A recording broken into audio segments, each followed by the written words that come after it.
chipote. Allons, que d'eux je me délivre. Vous marchez d'un tel pas qu'on a peine à vous suivre. Laissez, madame, laissez, ne venez pas plus loin. Ce sont toutes façons dont je n'ai pas besoin. De ce que l'on vous doit envers vous, on s'acquitte. Mais ma mère, d'où vient que vous sortez si vite? C'est que je ne puis voir tout ce ménage-ci et que de me complaire on ne prend nul souci. Oui, je sors de chez vous fort mal édifiée. Dans toutes mes leçons, j'y suis contrariée. On n'y respecte rien, chacun y parle haut et c'est tout justement la cour du roi Péto. Si Vous êtes, mamie, une fille suivante, un peu trop forte en gueule et fort impertinente. Vous vous mêlez surtout de dire votre avis. Mais... Vous êtes un sot. En 3 lettres, mon fils. C'est moi qui vous le dis, qui suis votre grand-mère. Et j'ai prédit 100 fois à mon fils, votre père, que vous preniez tout l'air d'un méchant garnement et ne lui donneriez jamais que du tourment. Je crois que... Mon Dieu, sa sœur, vous faites la discrète, et vous n'y touchez pas tant vous semblez doucette. Mais il est, comme on dit, pire haut que l'eau qui dort, et vous menez sous chape un train que je hais fort. Mais ma mère... Ma bru, qu'il ne vous en déplaise, votre conduite en tout est tout à fait mauvaise. Vous devriez leur mettre un bon exemple aux yeux, et leur défunte mère en user beaucoup mieux. Vous êtes dépensière, et cet état me blesse que vous ayez vêtu ainsi qu'une princesse. Quiconque à son mari veut plaire seulement, ma bru, n'a pas besoin de tant d'ajustements. Mais madame, après tout... Pour vous, monsieur son frère, je vous estime fort, vous aime et vous révère. Mais enfin, si j'étais de mon fils un époux, je vous prierais bien fort de n'entrer point chez nous.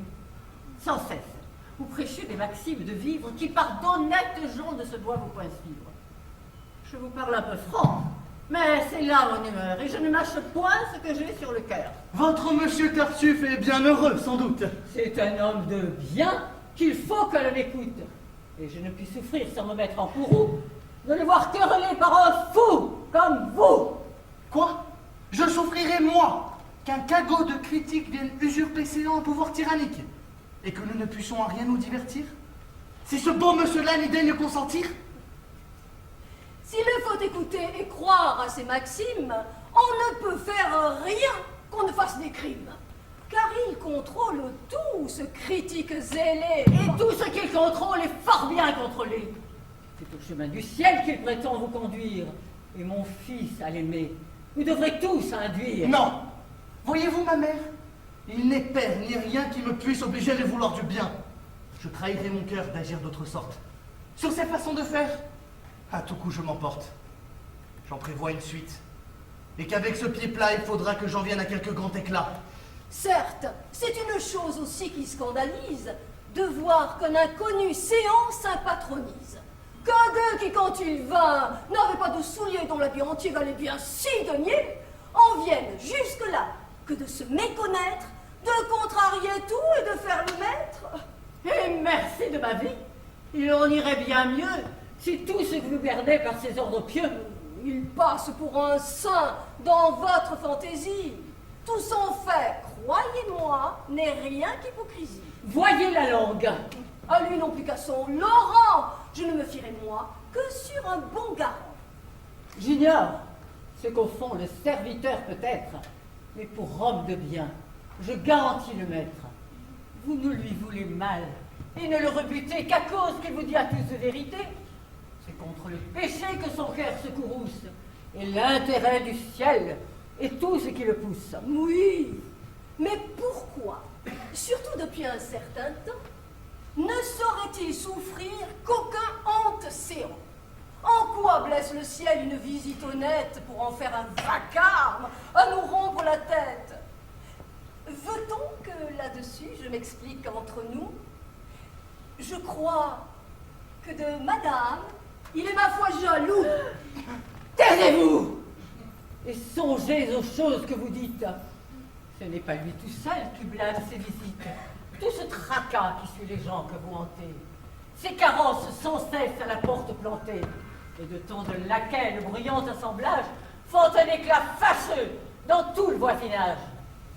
Je veux croire qu'au fond il ne se passe rien, Mais enfin, on en parle, et cela n'est pas bien. Et voulez-vous, madame, empêcher qu'on ne cause? Ce serait dans la vie une fâcheuse chose si pour les sots discours où l'on peut être mis, il fallait renoncer à ses meilleurs amis. Et quand même, on pourrait se résoudre à le faire. Croiriez-vous, madame, obliger tout le monde à se taire? Contre la médisance, il n'est point de rempart à tous les sots caqués, n'ayant donc nul égard. Efforçons-nous de vivre avec toute innocence et laissons aux causeurs une pleine licence. Daphné, notre voisine, et son petit époux, ne seraient-ils point ceux qui parlent mal de nous? Ceux de qui la conduite offre le plus à rire sont toujours sur autrui les premiers à médire. Oh, ils ne manquent jamais de saisir promptement l'apparente lueur du moindre attachement, d'en semer la nouvelle avec beaucoup de joie et d'y donner le tour qu'ils veulent qu'on y croie. Tous ces raisonnements ne font rien à l'affaire.